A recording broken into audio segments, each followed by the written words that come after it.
vamos a meternos en otra investigación que tiene que ver con niños. Y tiene que ver, quién sabe si con vidas pasadas. Lo dejamos ahí, solo para vuestra aportación de datos, solo para que sepáis un poco más de algo que está generando mucha polémica en Estados Unidos. A raíz de esta polémica vamos a aprender cosas seguro.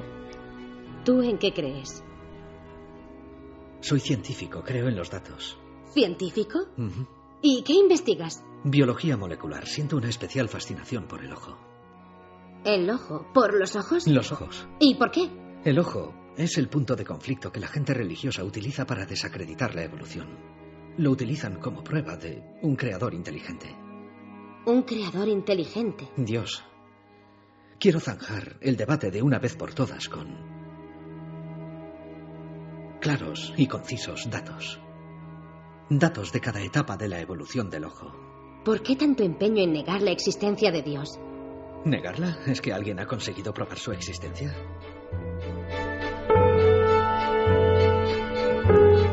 La maravillosa Orígenes nos traslada al debate entre científicos, al debate entre lo material y lo espiritual, al debate cuando incluso el escéptico se encuentra, si está mínimamente abierto, con cosas que no entiende.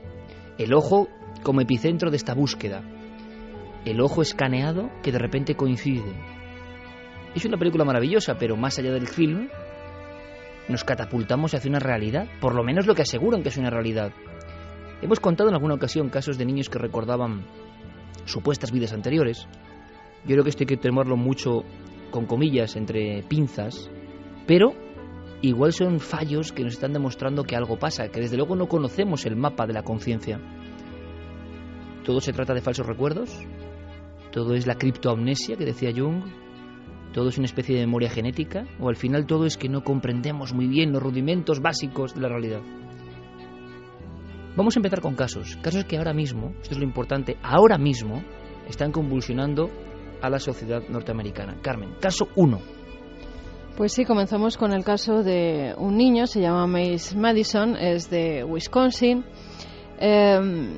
Es una familia normal, Susan y John son los padres, se casan muy jóvenes, tienen una hija que se llama Jill y a los 18 años, cuando esta niña ya es mayor, pues viene un pequeño que llaman Mace James Masino.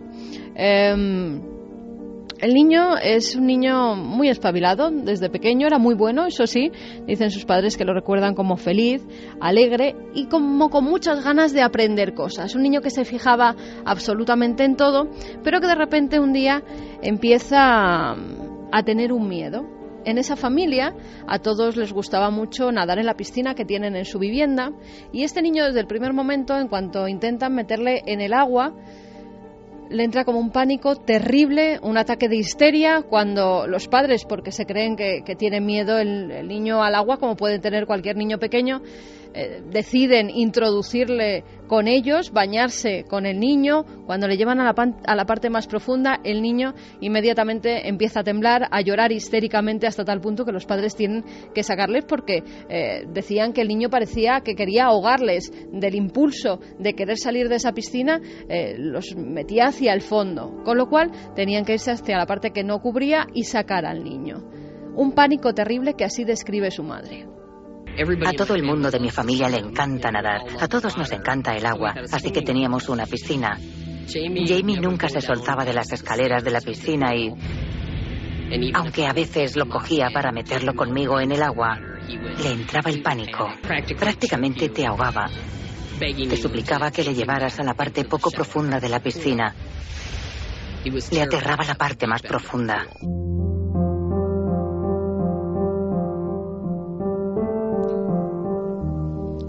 En un principio a estos sucesos no le dan ninguna importancia. A un niño que tiene miedo al agua. Los niños generan miedos, no se sabe por qué, a diversas cosas y no le dan pues un mayor sentido. Pero la madre empieza a ver que hay algo raro cuando con 3 o 4 años está aprendiendo a montar en su triciclo, va por la calle y en un momento dado a la madre le dice que sabe que ella ha tenido una bicicleta de pequeña y que montaba por esa calle y que su bicicleta era azul. Y entonces la madre le pregunta, bueno hijo, ¿y en qué foto has visto esa bicicleta? Porque yo no recuerdo tener ninguna foto en casa donde me veas así. Y la contestación del niño es total. Dice la madre, que le respondió ese pequeño muy indignado, dice: no fue una foto, miré hacia abajo y la vi por la ventana. En el cielo también hay ventanas, mamá.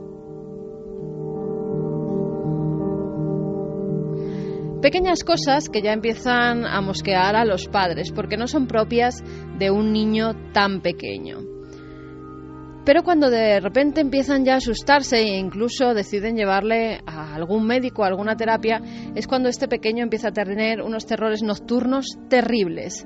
Todas las noches se levantaba, pero no porque viera monstruos que salen del armario, como suele ocurrir con los niños pequeños, o no porque se despertara con diversas pesadillas, sino que siempre era recurrente el mismo sueño, con agua y con que se ahogaba.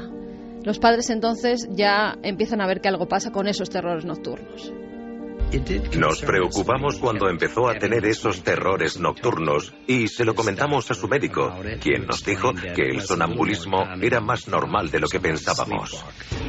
Pero nosotros estábamos preocupados porque nos disgustaba que sucediera constantemente. Terrores nocturnos es la expresión perfecta. Le aterrorizaban, pero eso fue solo el principio. Durante los terrores hablaba y lo hacía sobre agua o sobre hundirse o irse a pique. Empecé a darme cuenta de que eso vendría de algún sitio, que no era solo una pesadilla, que era alguna especie de recuerdo de algo que fue extremadamente traumático y él luchaba contra ello, estaba luchando. Terrores nocturnos, una especie de adivinación del pasado sobre sus padres y también un hecho que parece desencadenar todos los recuerdos de este niño. Una noche sus padres se van a cenar y dejan a Jamie con una niñera. Esta niñera, como no se dormía, le pone a ver la televisión junto a ella y esa noche ponían la película Titanic. El niño queda extasiado ante esa película y los padres, cuando llegan, recriminan a la niñera que no haya acostado al niño y que encima le deje ver una película que no es para niños tan pequeños. Después de ese hecho, ven que Jamie compulsivamente al día siguiente empieza a pintar. Empieza a pintar barcos, empieza a pintar agua, empieza a dibujar gente ahogada, algo no muy normal, sobre todo cuando esos dibujos los conforma, por ejemplo, un barco de grandes dimensiones, con más de 100 ventanas, pinta el niño una a una, y no solo eso, parecen los planos de un buque tremendo, muy gigante, muy grande. ¿Podía ser el Titanic? Algunos de sus dibujos del Titanic parecía que los hubiera hecho un adulto. Uno tenía más de 100 ventanas dibujadas. Un dibujo a lápiz que tiene muestra todos los niveles del barco, como si cortaras el barco por la mitad y se pudieran ver todas las habitaciones. Conocía el barco, lo conocía de memoria. Eso no se sabe por ver la película. Una cosa es ver Titanic y dibujar un barco con el agua, con algunas personas en la proa. Él siempre, además, fíjate, desde muy pequeño no decía ni derecha ni izquierda, decía proa y popa. Y sus padres no sabían por qué lo decía. Creían que alguien se lo había dicho o en algún dibujo animado lo había escuchado y por eso se refería así a la derecha y a la izquierda. También, después de estos hechos, después de los terrores de los dibujos, él empieza a decir que había muerto mucha gente por su culpa. Un niño de 3 o 4 años no concibe todavía, según los especialistas, la gente que trata con niños no percibe todavía lo que es la muerte. Y el niño empieza a tener un sentimiento de culpa por algo que ha hecho. Era recurrente que dijera y se pusiera a llorar diciendo que todo había sido culpa suya y que esa gente había muerto porque él no lo había hecho bien. Es entonces sí cuando ya dicen que tienen que llevar a este niño a una terapia, porque parece que necesita un psicólogo o un psiquiatra infantil que le trate. Pero cuando visita a estos médicos dicen que el niño está perfectamente y que no saben por qué tiene esa serie de acontecimientos. Puede ser la imaginación de un pequeño. Los padres no lo creen así. Cuando tenía 5 años, Estaba contándome los errores que habían cometido al construir el barco. No debieron usar hierro en lugar de acero.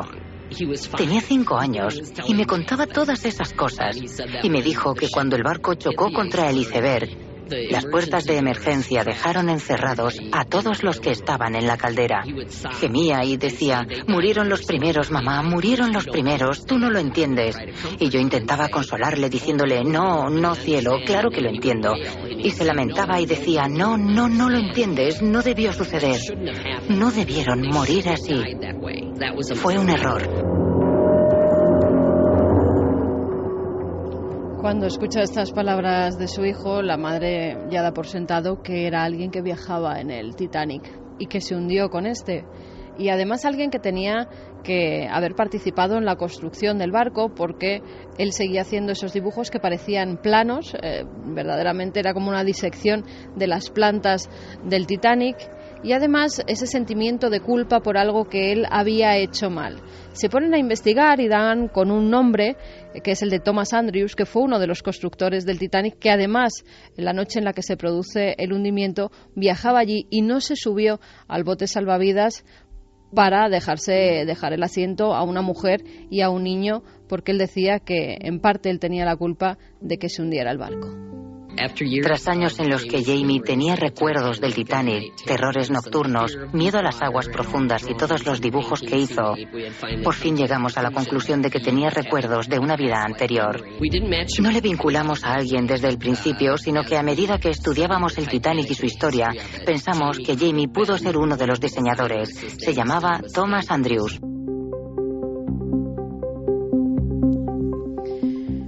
Después de saber los padres más o menos a quién pertenecía esa otra personalidad que su hijo parecía generar, se produce cerca de su localidad una exhibición sobre el Titanic, como la que vino a Madrid, que mostraba objetos que habían sido rescatados del barco. Platos, campanas, todos los objetos que pudimos ver aquí. El niño los miraba muy atento, parecía reconocer algunos de esos artilugios, pero cuando regresan a casa le da un gran ataque de ansiedad hasta tal punto que empieza a convulsionar y, según siempre relatan sus padres, empieza a hablar como con voz de hombre, con voz que no era la suya, hasta tal punto que ellos, claro, sienten verdadero terror, porque lo único que decía el niño con esa voz masculina, que no era propio de un niño de 6 años, en este caso, se está hundiendo y dice que todos han muerto. Al parecer, después de eso, el niño genera una sensación como de alivio, como de haber soltado lo que llevaba dentro y haber superado esa muerte que tuvo dentro del Titanic. A partir de ahí se empiezan a diluir tanto los terrores nocturnos como los dibujos. Parece que ya no dibuja también ese barco, que ya no conoce lo que son las estancias, con lo cual, después de ese estado de shock, de ver algo que tuvo que ver con esa vida anterior, de poder tocar esos objetos con los que un día estuvo al tanto, porque fue él quien eligió todas las cosas que había en el Titanic, parece que eso le sirvió de repulsivo y que esa otra personalidad se desvaneció.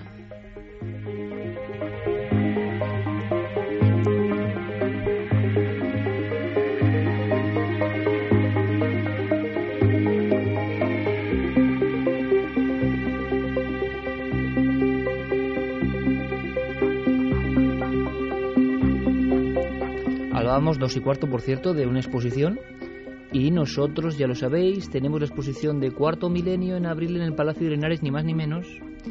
Nos están llegando muchísimas preguntas, aunque se han agotado las entradas para las noches del misterio, y veremos qué hacemos, intentaremos compensar de alguna forma, no lo sé, algo se nos ocurrirá, pero de momento se han agotado. Pero ojo, amigos milenarios, creo que va a merecer muchísimo la pena. Habrá cosas del Titanic, evidentemente. En abril, Palacio de Linares. Y quedan muchísimas plazas. ¿Por qué? Porque son 15 días completos. Así que, si queréis, sin demora, pero con cierta prisa, en Taquilla Mediaset y en La Nave del Misterio, en ikerjimenez.com, toda la información en redes para, si queréis asistir a otra exposición, yo creo que mágica, donde vamos a volcarlo todo. Hay muchas plazas todavía. ¿Por qué? Porque son 15 días completos. Palacio de Linares. Ahí es nada. ¿Qué ocurre? Puede ser un impacto en un niño, la película, otras cuestiones. Todo esto lo puede provocar la imaginación, la fértil imaginación de los niños. es posible. Pero aunque sea la imaginación, ¿por qué ocurre de esta forma? ¿Nos está enseñando esto una forma de conexión extraña? ¿No parece una especie de pasatiempo más? Me ha sorprendido mucho conocer las historias de algunos niños, pero también de algunos profesores. Por ejemplo, en España, como Vicente Ortiz, doctor en Psicología, Universidad de Salamanca, que lleva prácticamente 30 años trabajando en estos asuntos. Es sorprendente y es de novela. Un profesor en la Universidad de Salamanca en ese entorno, ¿verdad? Investigando sin ningún tipo de miedo en la regresión y creyendo que hay casos que científicamente demuestran que estas conexiones existen. Ahora, ¿qué son las conexiones? ¿Pura imaginación o algo más? Vicente Ortiz nos lo contaba. Esta casuística, después de 30 años de investigación metódica, existe. Que no queramos verla, que no podamos creer lo que significa, yo no sé qué creer en todo esto, claro. Pero en un departamento universitario se investiga en silencio. Vicente Ortiz ha tenido a bien contarnos sus experiencias y contarnos cómo esto es una realidad que se vive, ojo, no en Estados Unidos, sino también en España, pero nadie lo cuenta. Desde el 97 empecé a investigar con el protocolo de Brian Weiss y se lo he aplicado a una población pues muy amplia ya, ¿no? Entonces, bueno, está claro que las personas dicen reconocerse en otras vidas y reconocer a otras personas en el pasado y por lo tanto pues parece que dan detalles muy sugerentes y muy fehacientes de que tal cosa ocurrió, ¿no? Que es bastante razonable pensar que se da esta reespiritualización en un cuerpo nuevo, claro. Lo que pervive es el espíritu, es la parte energética que se transforma y que se acopla en un cuerpo presente, viviente, y entonces desde ese cuerpo viviente damos razón de las experiencias de la vida, cuyo objetivo fundamental implica pues un perfeccionamiento o un desarrollo espiritual. Estas palabras que acabé de escuchar, Santi, pueden ser válidas en un gurú, en un hombre de espiritualidad, pero en un doctor con método científico suena raro. A ver qué te parece esto, porque él habla en concreto de los casos de niños y da una recomendación, porque también le han llegado casos de niños como estos en los últimos prácticamente 20 años. Yo creo que los niños tienen una característica muy importante a considerar, y es que casi siempre dicen la verdad. Un niño es muy difícil engañarle, y un niño casi siempre dice las cosas en su discurso y con su naturalidad, con suma transparencia. Entonces, cuando un niño tiene esa capacidad, tiene esa conexión tan clara, pues, se pueden utilizar pruebas para verificar si hay o no demasiada imaginación, pero básicamente es bastante factible considerar que es un relato verídico. Cuando uno nace, pues tiene pues una especie como de implosión más o menos intensa, pues al salir del claustro materno y al venir a la realidad. Pero poco a poco va desarrollándose en el niño una capacidad de evolución y una capacidad de conexión, y entonces los niños te pueden sorprender diciendo por la calle, un niñito de 3 años que apenas anda, le dice por ejemplo a su padre, pues que sepas que yo tengo 87 años, ¿te enteras? Y le dice el padre, pero bueno niño, ¿qué cosas dices? Tienes 3 años, y el niño se coge un berrinche total y va discutiendo con el padre a lo largo de la acera contándole sus 87 años, que en el fondo no es más que el recuerdo y la experiencia que tiene de la última vida que vivió, claro. No es tanto que tengan una gran capacidad emocional ni una gran capacidad sensitiva, sino que si lo ves desde la perspectiva de una concatenación de experiencias, se encuentra más lógico su narración, más que como una especie como de imaginación desbordada. No, lo que están diciendo es lo que están diciendo. Escúchele al niño, atiéndale y observe lo que dice, que verá como lo que dice tiene sentido. Sorprendente, ¿verdad? Porque esto no lo dice cualquiera. Sorprendente, pero evidentemente de buen científico. La casuística existe. La casuística la hemos conocido desde hace décadas a través de la literatura sobre reencarnación, etcétera, etcétera. El caso de los niños efectivamente es especialmente relevante. ¿Por qué? Porque un adulto, no sé con qué propósito, si por fabulación, por buscarse notoriedad, por lo que fuese, puede molestarse en elaborar un fraude y crearse una identidad que pueda ser comprobable. Ahora bien, cuando hablamos de niños de 3, de 4 o de 5 años que de repente dan detalles que hace falta, pues desde un medievalista, un experto en lingüística, un experto en antropología, un historiador, un bibliotecario, un archivista, indagar en esa serie de detalles para encontrar que determinada costumbre se daba en el siglo tal, o que determinado señor vivía en determinada ciudad y tenía una sastrería o cualquier cosa por el estilo, eso es imposible que lo haga un niño. La navaja de Ockham nos dice que si oyes cascos de caballo por la calle y te asomas a la ventana, lo más probable es que sean caballos, no que sean cebras. Y ahora mismo, para dar a esa casuística una explicación, la explicación más razonable, la más sencilla, hasta que venga alguien y dé otra, es que puede ser que la reencarnación sea una teoría válida. Yo siempre he tenido muchísimas dudas. Yo no sé nuestros oyentes, ahora los escucharemos, pero lo que está claro es que hay una franja en la infancia donde, lo hablábamos en la redacción, ¿verdad, Santi? La fabulación se mezcla con el aprendizaje, nuevas fronteras. Por desgracia, imagino que eso va en cada padre, en lo que ha aprendido cada padre, en si cada padre piensa que tiene que seguir una conducta porque lo dicen los demás o es capaz de variar, pero ¿cuántas veces escuchas al niño contando una historia fantástica y el padre le dice esto no es así? El niño ya está viendo castrada su imaginación y seguramente la desconexión, la libertad para contar esas cosas empieza a empequeñecerse, ¿no? También hay padres que fomentan esa imaginación y que activan ese punto, y los niños hasta qué punto también están desarrollando una cuestión que es solo propia. ¿Cómo brota la imaginación? ¿De dónde viene?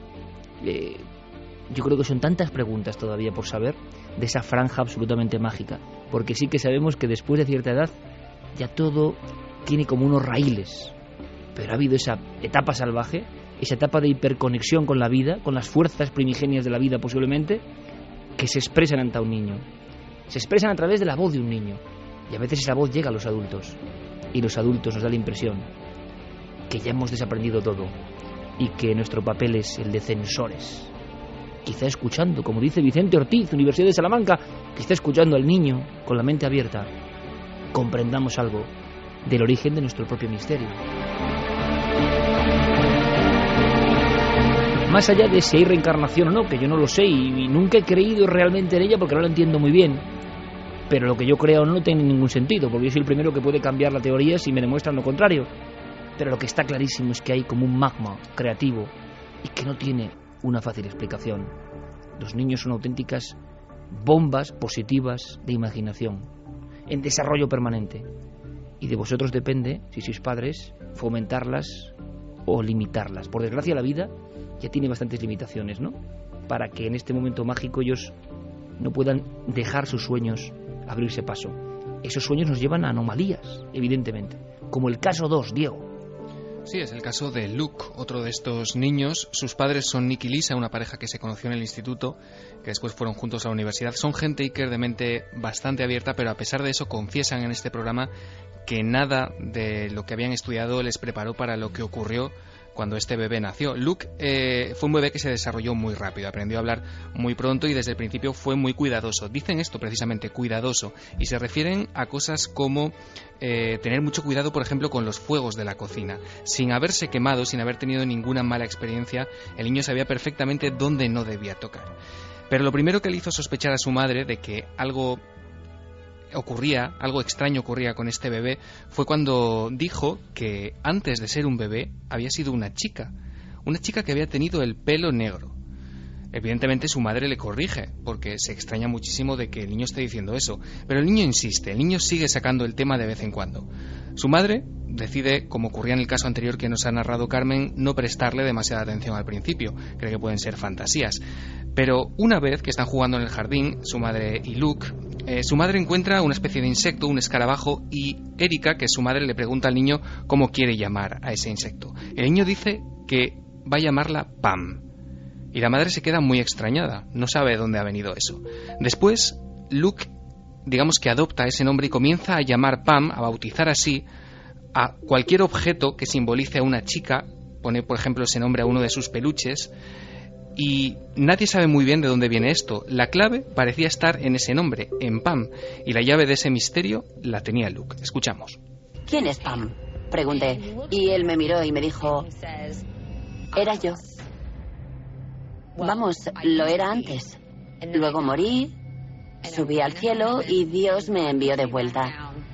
Y cuando me desperté, era de nuevo un bebé y me habíais llamado Luke. 2:26. Estaba diciendo a Carmen, sea cual sea el origen de esto, que yo no lo sé, que pueden ser diferentes autopistas emocionales, que puede tener una explicación mental, extrañísima explicación y maravillosa, ¿no?, que nos hace saber lo poco que conocemos. Pero si un niño de 3 años te dice que era una mujer antes y que cuando murió se convirtió en Luke, yo te digo, como padre, en la escena que sea, que no es sobrecogimiento porque tú no puedes temer a tu hijo, pero desde luego tienes que quedarte tan patidifuso porque uno sabe que eso no es normal, que eso no es una imaginación normal. Dentro de la febril imaginación, ¿eso de dónde surge? Yo me hago esa pregunta todos los días. ¿De dónde surgen ciertas cosas no aprendidas? Los investigadores del lenguaje hablan de lo innato. Bueno, pues ustedes me dirán, vosotros me diréis. Lo innato quiere decir que estáis siempre, antes del nacimiento. ¿Desde cuándo? ¿Cómo que innato? No es aprendido, está ahí con nosotros. Seguimos con el caso Diego. Pues sí, evidentemente esa fue la reacción de los padres de Luke. Se quedaron absolutamente helados, petrificados, sobre todo porque, para empezar, el niño supiera lo que significaba la muerte, ¿no? Porque ni siquiera era una familia religiosa, nunca le habían hablado de algo así, tampoco tenía por qué conocer este niño qué era el cielo, qué era Dios. Esos conceptos no eran habituales en su núcleo familiar. Su abuela fue la primera en apuntar a una posible reencarnación, por lo que apuntábamos al principio, porque sus padres tenían una mentalidad más bien científica y se resistían a creer este aspecto. Siempre hay alguien del entorno, Diego, por lo que estamos viendo, y eso puede dar lugar a sospechas, a contaminaciones, lo que vosotros queráis, pero siempre hay alguien dentro del entorno familiar que en un momento dado, y esto yo no sé si aviva la cuestión o la falsea, no lo sé sinceramente, pero que ¡pum!, surge con la carta de, oye, ¿y si esto va a ser, no? Sí, y además, en los casos que yo he podido ver de este programa, en varios de ellos, curiosamente, es la figura de la abuela la que apunta, o la que primero se da cuenta de que algo puede estar pasando y de que ese algo puede tener que ver con una vida anterior. Siempre la abuela como gran maestra, ¿no? Sí, parece que sí. La verdad es que en el caso de Luke, durante un año después de esto, no volvió a mencionar absolutamente nada sobre el tema, pero cuando el bebé cumplió 4 años, ocurrió algo muy curioso en el salón de su casa, Iker, y su madre lo contaba así. Luke tenía 4 años y estábamos viendo la tele. Salió algo sobre un bombardeo y apareció una fotografía de un edificio con un agujero a un lado. Luke dijo, no quiero seguir viendo esto, me da miedo, no quiero verlo más. Y yo le dije, vale, no tenemos por qué seguir viéndolo, pero no pasa nada. Todas las personas que salen en ese programa están vivas, ¿no es de verdad? Y me miró y me dijo, ya, pero yo morí. Y no me gusta pensar en ello, me pone triste. Yo le pregunté, ¿recuerdas cómo moriste? Y me contestó, sí, fue en un incendio. Ahora miraba al compañero Fermín Agustí y os aseguro que estaba poniendo el mismo gesto que yo. Ese gesto que es un poco como si te doliese algo, pero por el impacto, ¿no? Como si recibieses un impacto. Porque esto, repito, será lo que sea, pero desde luego, vaya cara la de los padres en ese momento. Claro, además, Iker, la madre contaba en el programa que el niño acompañó esa explicación con un movimiento de su brazo y de su cabeza. El niño simulaba que abría una ventana y que saltaba de una especie de edificio. Era un relato bastante descriptivo, bastante coherente, que desde luego dejó a su madre, imagínate, pues de una pieza. Su madre le pregunta, para intentar averiguar algo más, dónde había ocurrido, si él recordaba el lugar, y el niño menciona una ciudad, menciona Chicago. Dice que en aquella ciudad él recuerda haberse desplazado a menudo durante los años en los que vivió allí en tren y en autobús. Y Erika, que es su madre, como decíamos, se da cuenta de que con los datos que va aportando el niño, ¡pam!, un incendio, Chicago, tiene ya varios cabos de los que tirar, así que comienza a investigar por su cuenta. Al principio encuentra una noticia que tiene que ver con un gran incendio que tuvo lugar en Chicago en 1871 y cree que los tiros pueden ir por ahí. Su madre, de hecho, le enseña al niño la fotografía de los restos del incendio, ¿no? Quedó una torre de agua en pie, pero el niño no la reconoce. Dice que no es ese incendio. La madre, desde luego, tiene que indagar bastante hasta encontrar una pista que parece certera. Ocurre en 1993. En ese año hay un incendio que se declara en el Hotel Paxton de Chicago, y en los periódicos de la época esta mujer encuentra que al menos una mujer había saltado y había muerto. Había una víctima, y su nombre era Pamela. Una mujer que había sido enterrada en Maywood, en una ciudad de Illinois, una ciudad que tiene además predominancia de población afroamericana. Y la madre prueba a hacer algo. Sospecha que puede tratarse de la localidad natal de la víctima, es decir, que el lugar donde la entierran puede ser también su lugar natal. Entonces la madre pregunta a Luke si recuerda de qué color tenía Pam la piel. El niño no duda ni un instante, contesta que era negra, un aspecto que jamás antes había mencionado. Y es curioso este caso, Iker, porque durante la grabación del programa hacen un experimento en vivo. Le muestran a Luke las fotografías de varias mujeres. Entre todas esas fotografías está la imagen de Pam, de la víctima de este incendio. El niño jamás ha visto ninguna de esas fotografías. Y fíjate lo que ocurre durante la grabación del programa. Mira a ver si conoces a alguna de esas personas, a ver si te resultan familiares. ¿Qué significa familiar? ¿Que las conoces de algo? ¿Que las has visto antes? Pues sí que hay alguien a quien reconozco. Esta es Pam. Y la reconoce. Efectivamente, era Pam, la única de las fotografías que coincidía con la víctima del incendio. Después de esto, y como ocurría también con el caso que ha contado Carmen, después de haber identificado de alguna manera a esa chica, que supuestamente había sido este niño en la vida anterior, pues Luke parece haber superado un poco esa situación. Ya no menciona, desde luego, otra vez empieza el olvido. Después del shock intenso empieza el olvido. Efectivamente, es como una especie de liberación, como una terapia de choque. Tras haber recordado, digamos, que los aspectos más traumáticos o más terribles de la situación, el niño queda calmado y, desde luego, la ansiedad, los terrores nocturnos, las pesadillas, todos esos síntomas desaparecen o se calman en gran medida.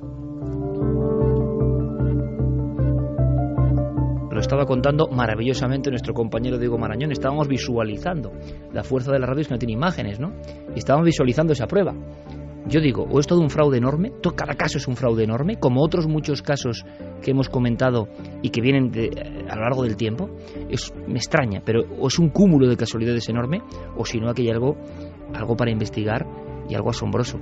Viendo ese experimento, recreando ese momento que contaba Diego, yo lo digo y no quiero insistir más, pero además que creo que es que tiene que verse esta película, es que yo creo que tiene que verse. Y desde luego ni me llevo nada, porque Malpensados hay en todas partes. Cuando hay películas que tocan el alma, tocan el fondo de verdad, te convulsionan, hay que verlas. Tienes que pelear porque más gente sienta eso. Hay un instante en Orígenes, cuando va avanzando la película, que se produce todo esto, ¿no? Perdón, la tos que os decía.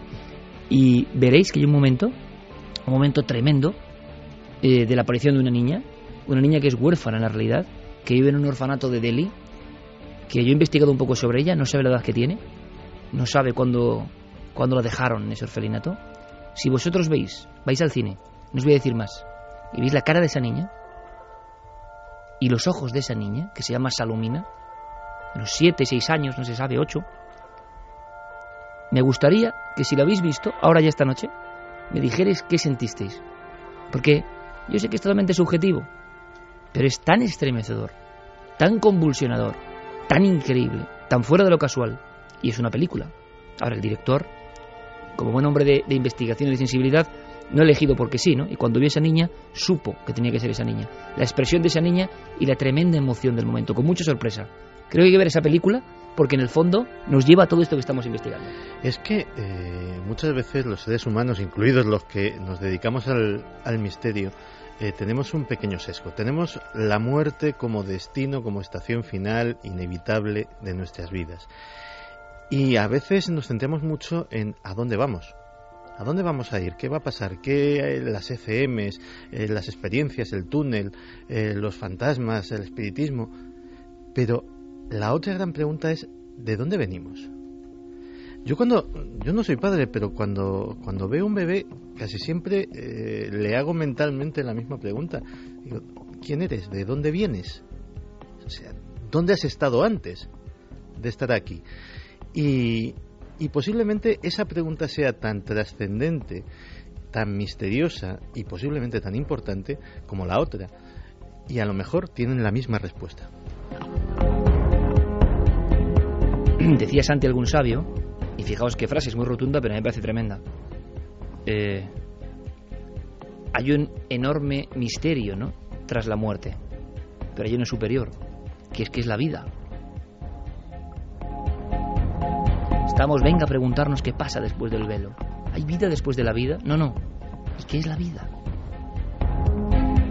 pues son esas cosas que nos pueden llamar locos y que solo lanzamos en Milenio 3, porque estamos convencidos de que estos son pequeños eslabones que muestran una realidad profunda, enorme. Haced la maniobra y el experimento con Orígenes, por favor, quienes queráis, quienes podáis. Convulsionador. Y hay tan poquitas cosas convulsionadoras, ¿verdad?, en este páramo que nos han dibujado. Hay tan pocas cosas que merecen la pena. ¿Qué opináis? Pues vamos con algunos de los mensajes. Repetimos las vías de contacto: milenio3 con número @cadenaser.com, y también a través de Twitter, Facebook y Google Plus. Nos tienen que buscar en Nave del Misterio. Jordi Espinós nos dice: si son vidas pasadas, ¿cuántas vidas hay? O sea, en total, ¿cuántas almas somos? ¿Nacen más o vamos reencarnándonos? Pues nadie lo sabe.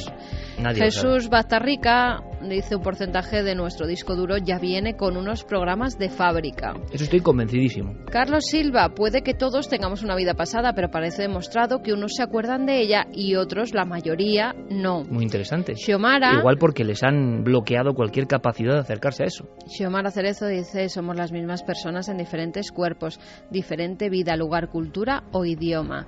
Felipe Jiménez: yo creo que el cuerpo es solo una simple carcasa y el alma es lo que realmente somos, y es esta la que pasa de una vida a otra. Entidad oscura: es como si el cerebro bloquease aquellos sucesos que pueden desestabilizar la salud de la persona. Blanca Oriol dice: buenas madrugadas, un amigo me contó que la reencarnación es absorber vivencias de otros seres. Lalimac: hay sitios y situaciones que no nos gustan y no sabemos por qué, es posible que no recordemos conscientemente. Tamia: creo que esos recuerdos que no podemos explicar pertenecen a nuestras vidas pasadas, no es fácil de explicar, pero existe. Sí común: más que reespiritualización o similares, parece que hablamos de conservación de recuerdos de una vida pasada. Palmira dice que es una persona escéptica, pero tantos casos de niños que debido a su corta edad no pueden fabular, ya da que pensar. Bueno, luego escucharemos una versión evidentemente más crítica, y aquí la opinión tiene que ser siempre la vuestra. No tenemos ninguna verdad. Es más, a mí personalmente, el asunto de las almas reencarnándose permanentemente me parece, como mi impresión personal, es como una salida como muy sencilla, como un atajo muy sencillo. Mi percepción, desde el absoluto desconocimiento y lejanía de esto, es que hay algo más profundo que no podemos quizá ni vertebrar. Algo más profundo. No, desde luego, una sustitución de alma por cuerpo y punto, ¿no? Eso parece como una salida fácil, y cuando la gente habla de reencarnación con unas leyes estrictas, cuando parece que en lo profundo de una naturaleza hay poca ley estricta, ¿no? ¿Quién es Carol Bowman, Diego? Pues Carol Bowman es una de las mayores expertas en reencarnación y en vidas pasadas de los niños. Es una mujer que vive en Pensilvania, que tiene ahora mismo 64 años, Iker, y que estudió con pioneros del campo de las regresiones a vidas pasadas. Desde 1998 es la encargada de administrar, de moderar el foro más antiguo y más activo sobre reencarnación de todos los que están ahora mismo activos en Internet.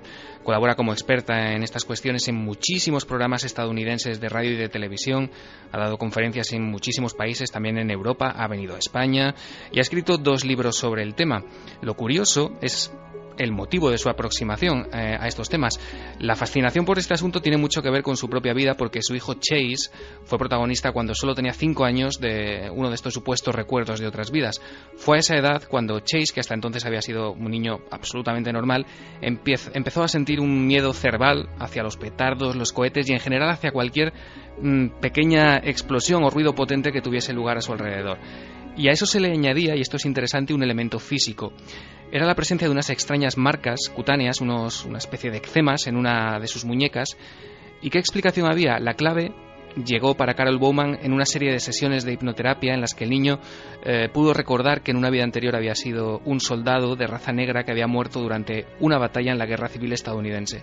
Una explosión de pólvora que Chase narró durante esas sesiones con todo detalle le habría destrozado las muñecas, y el niño recordaba incluso haber sido atendido en un hospital, recordaba cómo le habían curado esas heridas que sin embargo le provocarían la muerte a las pocas horas. El impacto de su madre, de Carol Bowman, ante este relato fue tan enorme que desde entonces no ha parado de investigar, de recopilar experiencias similares de otros niños, y nosotros en Milenio 3 hemos hablado con ella. Y nos contaba, por ejemplo, qué hacer, cómo aproximarse si de repente te viene el susto, la sorpresa de que tu hijo te cuenta algo así, algo tan extraordinario. ¿Qué hacer? Lo que hay que hacer es asumir el shock inicial, pero a la vez estar abierto a lo que dice el niño, animarle a que hable de ello mediante preguntas concretas, como ¿qué te ocurrió durante esa otra vida? O ¿cómo te sentiste? Hay que animarles a hablar porque en ocasiones los niños necesitan procesar los recuerdos de su otra vida, especialmente si son recuerdos dramáticos. Muchos niños recuerdan morir de forma trágica y yo creo que esa es una de las razones por las que afloran los recuerdos, porque hay algo inacabado. Lo mejor que puede hacer un adulto si sospecha que su hijo está hablando de algo que no surge de su imaginación es animarle a hablar, dejar al niño que exprese lo que necesite expresar. Así de simple.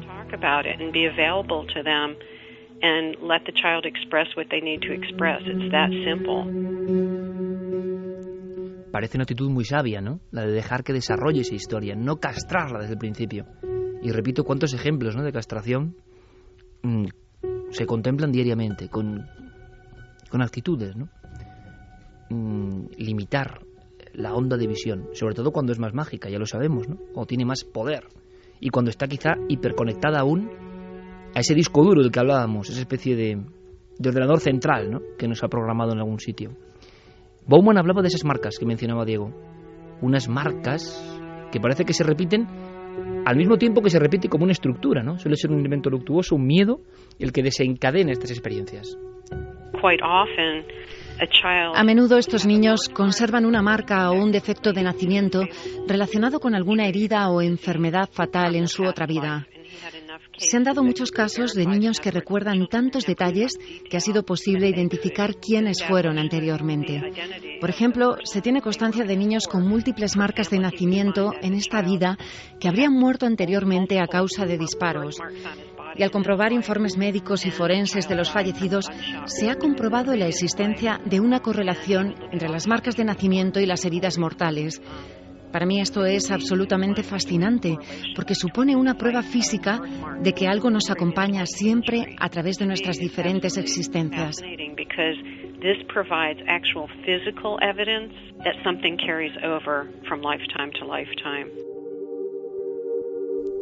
Pero claro, hay un excesivo apego a estas teorías. Eso está condicionando el testimonio.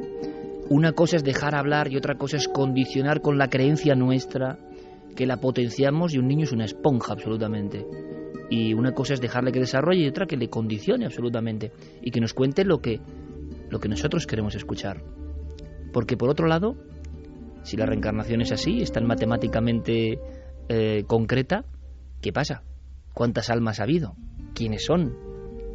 ¿Quiénes somos? ¿Desde qué momento empieza esa contabilidad de una constante rueda? No sé si tiene mucho sentido. Hay algo más, es como errores que nos muestran que se desgarra un velo y que miramos a otro lado. En ese otro lado parece que los sueños se confunden con la propia realidad. Caso 3. Pues es el caso de Elijah Brown. Es un niño que vive en Greenwood, en Carolina del Sur. En mayo de 2012, su padre, que es militar y se llama Matthew, vuelve de una misión que tenía en Irak. En su casa le están esperando su mujer, Leitreama, y sus 2 hijos, Mia Elizabeth y Elijah, este niño. El padre no cuenta absolutamente nada a sus hijos de los terrores que ha tenido que vivir en Irak. No hablan, son los niños pequeños y no hablan pues de esa guerra ni de lo que ha tenido que observar, que ver y que vivir. Pero cuando es muy pequeñito, hasta tal punto que solamente gateaba, no sabía ni andar, el niño parece dejar una pierna atrás y hacer siempre como que le duele. La madre, pensando que es algo físico, que tiene algo en la pierna, que tiene un dolor por algo, lo lleva al médico, y cuando el médico le está preguntando al niño, sin esperar recibir una contestación, qué le pasa en su piernecita, el niño dice algo espeluznante. Vamos a ir a la propia madre. Cuando gateaba, arrastraba una pierna por detrás. Yo le decía, ¿qué haces, Elaya? Gateas de lado como una langosta. Lo llevé inmediatamente al médico para ver si le pasaba algo en la pierna. Y le dijo al doctor, disparo. El doctor le dijo, no te hemos disparado. Y contestó, no, bang, bang.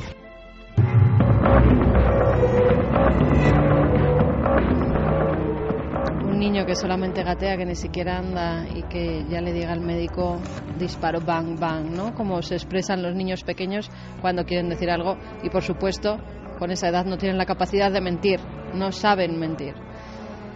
La madre, como suele ocurrir, tampoco le da mucha importancia en ese momento, pero de nuevo empiezan a surgir nuevas cosas. Cuando el niño ya aprende a hablar, inmediatamente cuando se caía, cuando se arañaba, cuando se hacía daño, él decía: me he caído del avión y no ha dado tiempo a que se abriera el paracaídas. Una palabra además tan difícil como paracaídas, ¿no?, para un niño pequeño que no sabe qué significa. En sus dibujos, esos garabatos que empiezan a hacer los niños, siempre las explicaciones que le da a la madre son gente escondida en la oscuridad, niños tirados por el suelo, sangre y muerte. Sus dibujos empezaron a parecer locuras. Gente escondida en la oscuridad, se veían niños tirados por el suelo o personas estallando y cadáveres por todas partes. Era aterrador. Decía que le disparaban. Hablaba del dolor y de que estaba cubierto de sangre. Lo que me impresionó fue que dijese que le pitaban los oídos y hablase de explosiones. Esas cosas no las puede saber un niño de 2 o 3 años. Llegados a este punto, desde luego pensar, como puede pensar parte de la sociedad, que es que el niño ha visto una película de guerra y se lo ha imaginado, casi es un alivio. Casi es un alivio y dices, bueno, déjalo ahí, ¿no? Porque si indagas un poco más, te encuentras con la enorme sorpresa de este caso. Sí, yo creo que es difícil, ¿no?, que los padres a una edad tan temprana, 2-3 años, dejemos ver ese tipo de escenas, y más cuando su padre era militar y sabe los horrores que se viven en una guerra. Los niños ven dibujos a esas edades, pero siempre pueden captar algo de la televisión. Eso, y ahora con la tecnología, está más a la orden del día que nunca. Aún así, el niño parecía generar unos miedos que no eran pues los lógicos para su edad. Un día, el día del 4 de julio, se van a casa de unos amigos para una celebración y el niño entra directamente en pánico. Cuando íbamos a ver fuegos artificiales, le daban un miedo de muerte. No podía quedarse quieto y verlos. Fuimos a casa de unos amigos para celebrar el 4 de julio. Empezaron los fuegos artificiales y de repente vi que estaba aterrorizado. Gritó: ¡que viene! ¿De dónde sacaba eso? Corrió hacia mí y se me echó encima para protegerme. No paraba de decir: agáchate, mamá, agáchate. Y apretaba su cabeza contra la mía. Llamé a Matthew a gritos. Le estaba pasando algo verdaderamente traumático. Dios mío, ¿qué vamos a hacer? Matthew abrazó a Elijah y dijo: esto no está pasando, esto no está pasando. Son fuegos artificiales, no bombas. Era muy pequeño y yo sabía que estaba sufriendo. Eso me aterrorizaba. Yo quería librarle de aquello, pero no podía. Después de esa terrible escena que vive el pequeño, el padre empieza a preguntarle y también empieza a cuestionarse él, ¿no?, sobre su propia vida y esos recuerdos que afloran cuando a tu hijo le pasa algo o cuando tu hijo hace algo. Y en ese caso el padre recuerda cómo él, cuando tenía también corta edad, a los 8 años, también tiene una serie de vivencias que sus padres se las cortan radicalmente. Los padres de los abuelos de lo que serían el niño dicen que está diciendo tonterías, que eso no existe, pero él sabe que también tuvo recuerdos de una posible vida pasada. Supongo que la reacción natural de mucha gente sería pensar que su hijo tiene algún problema. Lo que me ayudó de verdad fueron algunas experiencias que tuve de pequeño. De niño tenía sueños recurrentes. Estaba en unas trincheras como de la Primera Guerra Mundial y caían proyectiles de artillería alrededor. Todavía conservo esos recuerdos. No tuvimos tele hasta que cumplí 6 o 7 años y por eso esas imágenes de mi cabeza, esos recuerdos, tenían que proceder de lo que creo que fue una experiencia en una vida anterior. Para mí era muy importante averiguar qué estaba pasando. Porque de niño me decían que solo eran sueños y que los olvidase. Que era algo que había visto o que había oído en la radio. Que no eran experiencias reales. Que solo tenía una pesadilla. Cuando yo sabía que no era así. Cuando se te repite el mismo sueño una y otra vez durante años, no es una pesadilla, no es un sueño, es algún tipo de recuerdo que quiere salir. Y parecía que encajaba con que mi hijo pasase por lo mismo. Me resultó sencillo comprenderlo y saber cuál era la dirección a seguir. Teníamos que averiguar cuál era su experiencia y si había algo que pudiésemos hacer para ayudarle.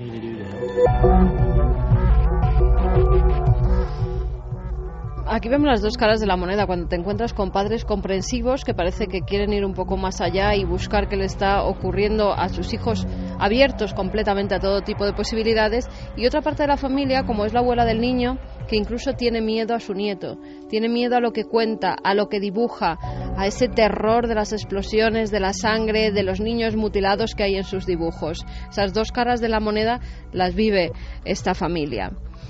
Un día que están viendo la televisión, hay un documental donde se están traduciendo unas frases del alemán y el niño empieza a hablar en alemán. Dice no, nein, y cuando, antes de que se produzca la traducción en la televisión, el Führer está dando una especie de discurso donde hace una broma, el niño se ríe antes de la traducción como si entendiera perfectamente lo que estaba diciendo Adolf Hitler. En ese momento los padres se dan cuenta que no es normal porque ese niño ni nadie de su alrededor habla alemán, y lo que hacen es empezar a buscar aviones, porque el niño siempre es recurrente lo que dice, que se ha caído de un avión, que el paracaídas no se ha abierto. Cuando están en internet buscando aviones de la Segunda Guerra Mundial, el niño señala uno y dice que ese es su avión. No contentos con eso, lo llevan a una tienda de anticuarios y ese anticuario tenía algunas piezas que habían pertenecido a soldados alemanes. Entre ellas había un puñal con una esvástica. Pues esa esvástica y ese puñal lo reconoce también perfectamente, dice que esa bandera él la había llevado.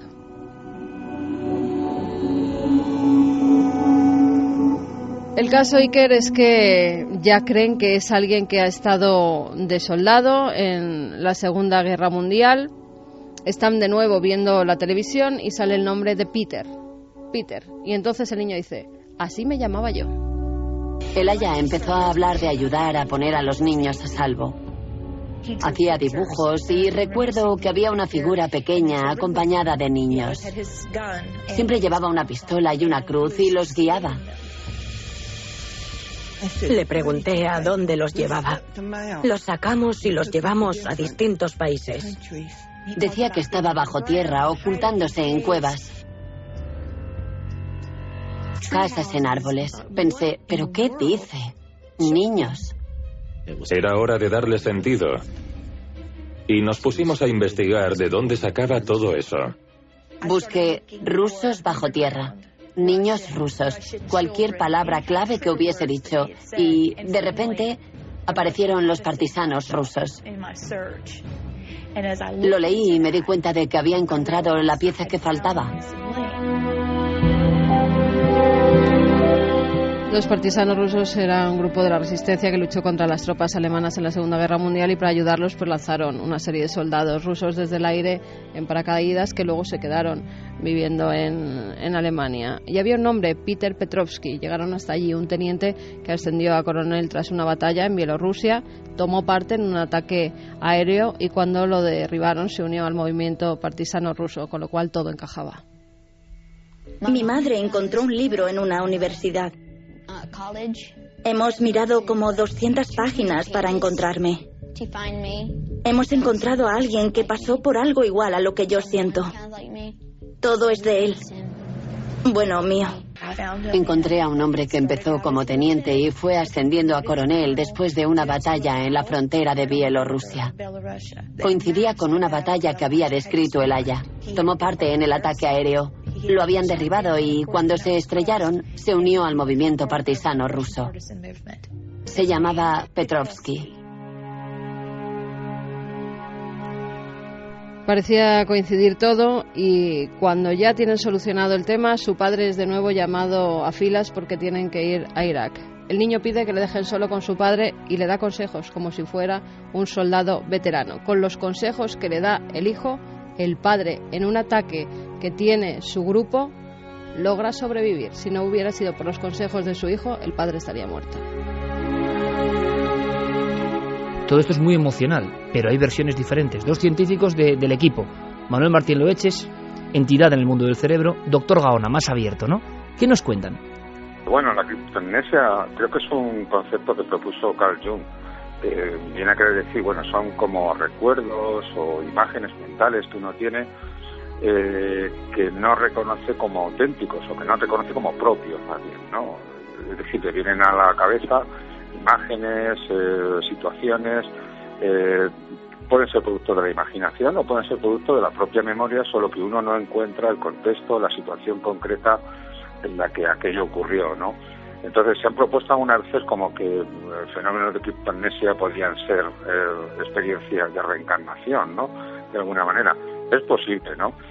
¿Se puede aplicar a todas las edades? Sí, efectivamente. Además, como puede ser producto de la propia imaginación y en edades pequeñas la imaginación es realmente mucho más amplia y mucho más libre que en edades adultas, es bastante posible, sí. Es muy curioso respecto a la memoria genética, porque sí que ha habido algunos tipos de estudios al respecto, ¿no?